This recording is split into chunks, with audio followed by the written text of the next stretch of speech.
मैंने यहाँ पर गेम को खेलना था और जो ऐसा नहीं करेगा उसको बिजली के झटके दिए जाएंगे। क्या आपने कभी ऐसी गेम खेली है जिसमें एक गलती की वजह से आपकी जान भी जा सकती है? तो कहानी के शुरू में हम एक मशहूर यूट्यूबर को देखते हैं जिसका नाम जैक्स प्रो होता है। वो अपने स्टूडियो में बैठा एक गेम के बारे में बता रहा था। वो बताता है कि इस गेम में 8 प्लेयर्स होंगे और 8 ही बेस्ट गेम्स होंगी, लेकिन इस गेम का विनर सिर्फ एक ही होगा जो इस गेम को अक्लमंदी से खेलेगा, और इस गेम का नाम होगा ऑक्टो गेम्स, जो इस मूवी का नाम भी है। इसके बाद हमें जैक्स प्रो के स्टूडियो का सीन दिखाया जाता है जहाँ पर कैरी नाम की लड़की भी इस गेम में हिस्सा लेने आई थी। यहाँ पर सबसे पहले कैरी से जैक्स प्रो के स्टाफ के लोग एक पेपर पर साइन लेते हैं जो कि इस गेम में हिस्सा लेने के बारे में थी। कैरी तभी यहाँ पर ये भी नोटिस कर लेती है कि उस स्टूडियो में हर जगह पर कैमरास लगे हुए थे। यहाँ कैरी के अलावा और लोग भी थे जो इस गेम में हिस्सा लेने आए थे। वहाँ पर जितने भी लोग थे सबको ये लग रहा था कि वो बड़ी ही आसानी से जीत जाएंगे। तभी वहाँ एक स्क्रीन चलती है जिस पर जैक्स प्रो आता है जिसने अपने चेहरे पर मास्क पहना हुआ था। वो सभी को यहाँ पर गेम्स के बारे में बताता है। वो ये भी कहता है कि इस गेम के बाद वो सोशल मीडिया को छोड़ देगा। वो कहता है कि मेरे सारे अकाउंट्स जिस पर 115 मिलियन फॉलोअर्स हैं, मैं अपनी आईडी उस इंसान को दे दूंगा जो इस गेम को जीतेगा, यानी कि इस गेम का विनर होगा। जिसको सुनकर गेम खेलने आए प्लेयर्स सभी खुश हो जाते हैं पर थोड़ा हैरान भी थे।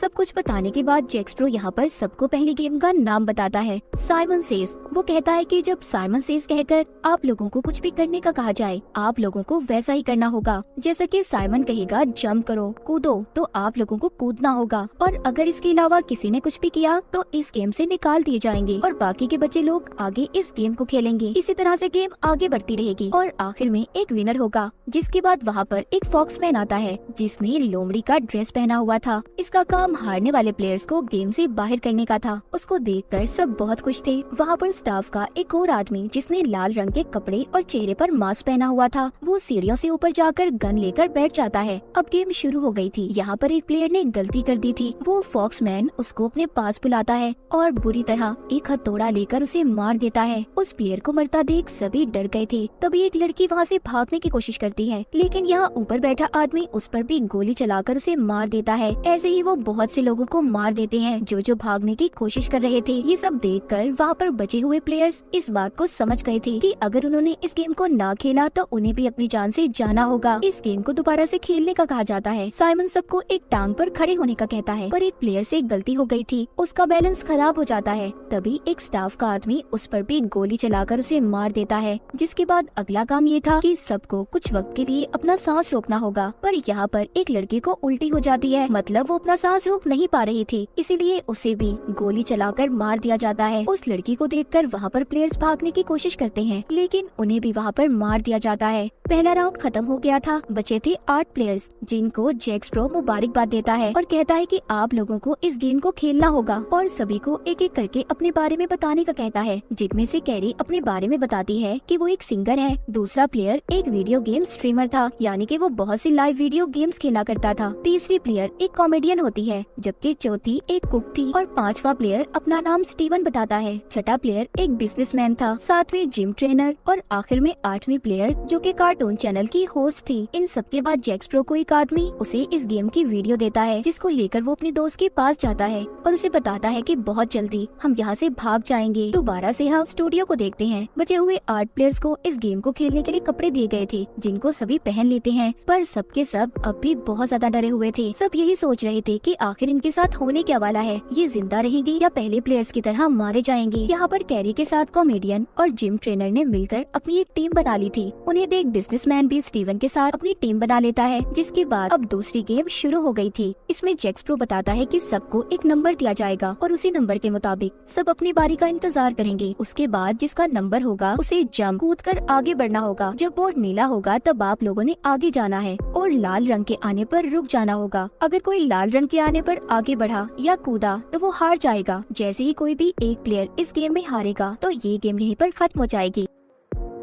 अब गेम स्टार्ट होती है। बारी बारी सब खेलते हैं। यहाँ पर बिजनेसमैन एक चालाकी करता है, वो कैरी से अपना नंबर बदल लेता है। फिर बारी आती है टीवी शो होस्ट की। वो बहुत ही आराम से अपनी गेम को खेल रही थी। तभी यहाँ पर स्टीवन सीटी बजाता है जिससे उस बेचारी का ध्यान भटक गया था और गलती से वो लाल रंग के आने पर आगे बढ़ जाती है। तभी फॉक्समैन आता है और आकर उसे अपने हथौड़े से मार देता है। जैसा कि इस गेम का असूल था, जो हारेगा वो अपनी जान से जाएगा। कैरी बहुत रोती है। वो अपनी साथी की जान बचाने की कोशिश करती लगती है, पर फॉक्समैन उसे भी मुक्का मारकर दूर करता है। अब यहाँ पर दूसरी गेम भी खत्म हो गई थी, जिसके बाद हम बचे 7 प्लेयर्स को देखते हैं जो एक बड़े हॉल कमरे में थे। कैरी और कॉमेडियन लड़की अभी भी अपनी साथी के लिए बहुत दुखी थी। तभी उन दोनों के पास बिजनेसमैन आता है जो कह रहा था कि स्टीवन को हराने में उन्हें उसकी मदद करनी होगी, क्योंकि उसी की वजह से उनकी साथी की मौत हुई है। वो कहता है कि वो एक बहुत ही बुरा इंसान है। वो दोनों उसकी बातों को सुनकर हाँ कर देती हैं। मतलब अब ये बिजनेसमैन की टीम में शामिल हो गई थी। उधर दूसरी साइड पर कुक भी अपने लिए पार्टनर ढूंढ रही थी, क्योंकि वो भी अकेली थी। उसे वहाँ पर सब मना कर देते हैं। जब वो स्टीवन के पास जाती है तो वो उसे गुस्से में जोर से मुक्का मारता है, जिससे उसकी नाक से खून आने लगा था और वो बेहोश हो गई थी। तभी वीडियो गेमर लड़का उसके पास आता है और उसका खून साफ करता है। वो कैरी और कॉमेडियन लड़की को ये भी कहता है कि मुझे तुम्हारी साथी की मौत का बहुत अफसोस है। वो लड़का भी अब कैरी और कॉमेडियन लड़की के साथ मिल गया था। वो उन दोनों से कहता है कि आज रात हमें यहाँ से बाहर जाने का रास्ता ढूंढना होगा, क्योंकि वो और मजीद इस गेम को खेलना नहीं चाहते थे। उधर दूसरी तरफ हम जैक स्प्रो को देखते हैं, जो अपने दोस्त के साथ था, जिसको हमने कहानी के शुरू में भी देखा था। उसके दोस्त के पास सभी प्लेयर्स के मोबाइल फोन्स थे, जो बैठकर मोबाइल से उनके घर वालों को मैसेजेस कर रही थी, ताकि किसी को भी शक न हो कि वो मुसीबत में है, क्योंकि इस गेम के बारे में किसी को कुछ भी नहीं पता था। वो दोनों 3 दिन के अंदर अंदर यहाँ से भागने का प्लान भी बना लेते हैं, जिसके बाद प्लेयर्स के लिए तीसरी गेम को शुरू कर दिया जाता है, जिसका नाम था ऑब्स्टिकल कोर्स। इस गेम में इन्होंने भूल भुलैया बाउंसी को पार करना था। जैक स्प्रो बताता है कि ये प्लेयर्स की मर्जी होगी कि वो इस गेम को खेलना चाहते हैं या नहीं। तभी ये बात सुनते ही जिम ट्रेनर जल्दी से इस गेम को खेलने के लिए तैयार हो जाती है और टाइम शुरू होते ही ऑब्स्टिकल कोर्स को पार करने लगी थी, मगर उसके अंदर जाते ही उसे फॉक्समैन मिलता है, जो उसे आगे जाने से रोक रहा था। पर जैसे तैसे वो उससे बाहर आ जाती है। सब उसे देखकर बहुत खुश थे, लेकिन यहाँ पर तभी एक आदमी उसे गोली मार देता है, क्योंकि उसने इस गेम को टाइम पर पूरा नहीं किया था। कैरी भी इस गेम को खेलना चाहती थी, पर रुक जाती है। वो सबसे कहती है कि मैं यहाँ से बाहर निकलना चाहती हूँ, चाहे बाहर की जिंदगी जैसी मर्जी हो, मैं बस यहाँ से जाना चाहती हूँ। मगर थोड़ी ही देर बाद वो कहती है, क्या पता इस गेम को जीतने के बाद मेरी जिंदगी बदल जाए। इसीलिए ये सब सोचकर वो दोबारा से टीम में जाकर खड़ी हो जाती है, जिसके बाद ये गेम भी खत्म हो गई थी। अब रात को हम एक लड़की को देखते हैं जो हॉल के बाहर पहरा दे रही थी, जो जैक स्प्रो की साथी थी। वो अपनी जेब में कुछ छुपाती है। ऐसा करते उसे दूसरा आदमी देख लेता है और कहता है कि सोच लो, जैक स्प्रो के साथ अगर कोई गद्दारी करोगी तो बहुत पछताओगी। लेकिन वो ये बात सुनकर वहाँ से चली जाती है और कॉल करके जैक स्प्रो की दोस्त को बुलाती है। वो उस चीज को लेकर उसे दे देती है। यहाँ पर हमें पता चलता है कि जैक स्प्रो की दोस्त उसे मारना चाहती थी और उसने इस लड़की से जहर मंगवाया था ताकि वो जैक स्प्रो को मार सके। इसके बाद हमें दोबारा से हॉल का सीन दिखाया जाता है, जहाँ पर कैरी का साथी उसे जगाता है, जो कि सो रही थी, क्योंकि आज रात इन्होंने यहाँ से भागने का प्लान किया हुआ था। वो लड़का जाकर फॉक्समैन को देखता है। उसे लग रहा था कि वो सो रहा है, पर जैसे ही वो उसके हथौड़े को हाथ लगाता है तो वो जाग जाता है। तभी वो लड़का उससे डर जाता है और चुपचाप जाकर सो गया था। सुबह भी हो गई थी। साथ ही इनकी चौथी गेम भी शुरू हो जाती है। ये गेम थी म्यूजिकल चेयर, यानी कि जब तक म्यूजिक चलता रहेगा इन्हें चेयर्स के इर्द गिर्द घूमना होगा और म्यूजिक के बंद होने पर जो सबसे पहले बैठेगा वही जीत जाएगा और जो नहीं बैठ पाएगा वो हार जाएगा। फिर जो आखिर तक इस गेम को खेलेगा उसके अकाउंट में बहुत से पैसे भेजे जाएंगे। ये गेम अब शुरू होती है। एक एक कर सभी प्लेयर्स बाहर हो गए थे। आखिर में कुक लेडी और स्टीवन बचते हैं, जहाँ दूसरी तरफ उन प्लेयर्स को भी दिखाया जाता है जो गेम से तो बाहर हो गए थे पर वो अभी भी जिंदा थी। तभी यहाँ पर जैक स्प्रो की वीडियो चलती है, जिसमें वो बताता है कि गेम में एक मजे का ट्विस्ट है। यहाँ पर वो मरेगा जो आखिर में चेयर पर नहीं बैठ पाएगा। अब स्टीवन और कुक लेडी में मुकाबला होता है, जहाँ पर कुक लेडी जीत रही थी, लेकिन तभी स्टीवन उसे चेयर से नीचे गिरा देता है और खुद उस चेयर पर बैठ गया था। बेईमानी से स्टीवन ने इस गेम को जीत लिया था। उसकी इस हरकत को बाकी के प्लेयर्स भी स्क्रीन पर देख रहे थे। ये सब देखकर बिजनेसमैन सबको स्टीवन के खिलाफ भड़काता है कि उसे तो सिर्फ अपनी जीत की पड़ी है, उसे किसी की कोई फिक्र नहीं। ये सब बातें सुनकर सभी बचे हुए प्लेयर्स बिजनेसमैन की टीम में शामिल हो गए थे। ये गेम भी खत्म हो जाती है, जिसके बाद जैक स्प्रो कुक लेडी के पास आता है, जो बहुत ज्यादा जख्मी थी। वो उससे कहता है कि मैंने देखा तुमने सारी गेम्स को बहुत अच्छे से खेला है, पर अब मैं ये चाहता हूँ कि तुम मेरे स्टाफ का हिस्सा बनो। वो कुक इस बात पर खुशी खुशी मान गई थी। दूसरी तरफ हॉल में कैरी और बाकी के प्लेयर्स थे।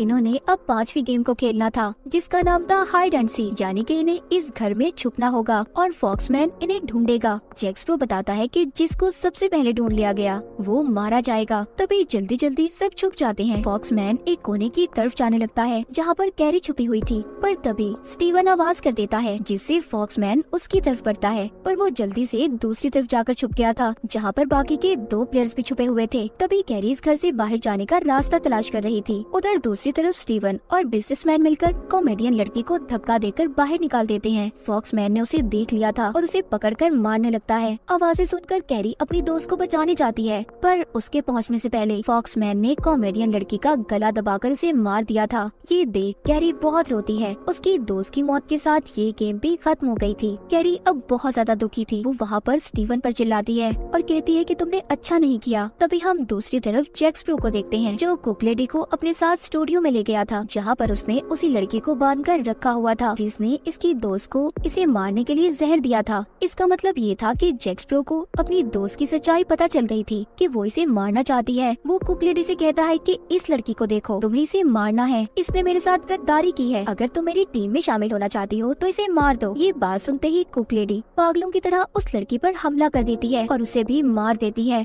इसके बाद इनकी छठी गेम शुरू हो जाती है। यहाँ पर इन्होंने बड़ी सी बॉल को दूसरी तरफ फेंकना था, जो कि वजन में बहुत भारी थी। अब इस गेम में आखिर में मुकाबला कैरी और बिजनेसमैन का था, जहाँ पर कैरी उसे हरा देती है। उसने कॉमेडियन लड़की का बदला ले लिया था, इसीलिए अब जब यहाँ पर बिजनेसमैन हार गया था तो उसे भी गोली मार दी जाती है, मगर वो मरते हुए फॉक्समैन का मास्क हटा देता है। इस बात पर उसे बहुत गुस्सा आया था। वो अपना हथौड़ा लेकर बिजनेसमैन को मार देता है। ये देख सभी प्लेयर्स डर गए थे। जिसके बाद जैक स्प्रो स्क्रीन पर आता है और इन्हें 7वीं गेम के बारे में बताता है, जो इन्हें शाम को खेलनी थी। जैक स्प्रो जो अपनी दोस्त के साथ था, उसकी दोस्त उसके लिए जूस लाती है जिसमें उसने जहर मिलाया हुआ था। यहाँ पर जैक स्प्रो एक चालाकी करता है। वो उस जूस को पहले अपनी दोस्त को पीने का कहता है, मगर वो नहीं पीती और वहाँ से भाग जाती है। तभी जब वो भाग रही थी तो कुक लेडी वहाँ पर आकर उस पर भी गोलियां चला देती है। उसने उसे भी मार दिया था। इस तरह कुक लेडी ने जैक स्प्रो का भरोसा भी हासिल कर लिया था। वो दोनों एक साथ हो गए थे। अब इन्हें यहाँ पर 7वें गेम को खेलना था, जिसका नाम था हैंगमैन। यहाँ पर इन्होंने सही लफ्ज को बताना था और जो ऐसा नहीं करेगा उसको बिजली के झटके दिए जाएंगे। स्टीवन तो ठीक लफ्ज बता देता है और उसकी जान भी बच गई थी, पर कैरी का दोस्त उसे बचाने की खातिर गलत लफ्ज बोल देता है, जिस वजह से उसे जोरदार झटके दिए जाते हैं।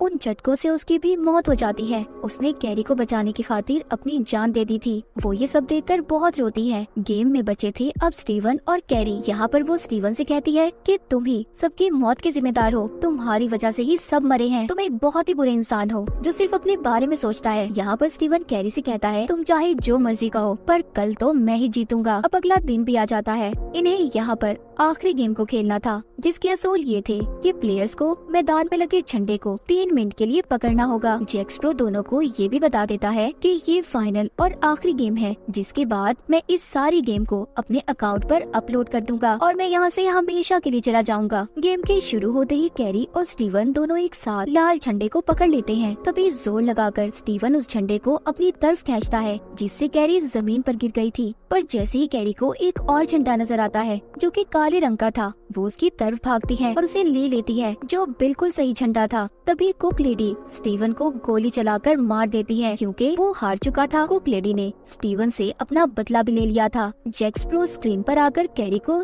जीतने की मुबारकबाद देता है। तभी वहाँ पर उसके साथी आ गए थे, जिन्होंने कैरी को इंजेक्शन लगाकर बेहोश कर दिया था। जब कैरी को होश आता है तो वो अपने घर में थी, जहाँ पर उसे जैक स्प्रो की आईडी और लिखा हुआ पासवर्ड मिलता है। तभी वहाँ पर जैक स्प्रो का एक साथी आकर उसका मोबाइल भी दे देता है। इसके बाद कहानी के आखिर में हमें 3 महीने बाद का सीन दिखाया जाता है। कैरी भी अब सोशल मीडिया पर बहुत मशहूर हो गई थी। वो बैठी किसी से फोन पर बात कर रही थी। वो आदमी उसे एक वीडियो भेजता है और देखने का कहता है। जैसे ही वो वीडियो को देखती है, वो वीडियो देखकर हैरान हो गई थी, क्योंकि उस वीडियो में कोई और नहीं बल्कि जैक स्प्रो था, जो अपने नए नाम नई आईडी के साथ वापस आ गया था, जो फिर से वीडियोस बना रहा था अपने नए नाम के साथ, जिसको देखकर कैरी बहुत डर गई थी। आगे जैक स्प्रो किसके साथ गेम्स खेलेगा, किस किस की जान लेने वाला था, और इसी सस्पेंस के साथ ये कहानी यहीं पर खत्म हो जाती है।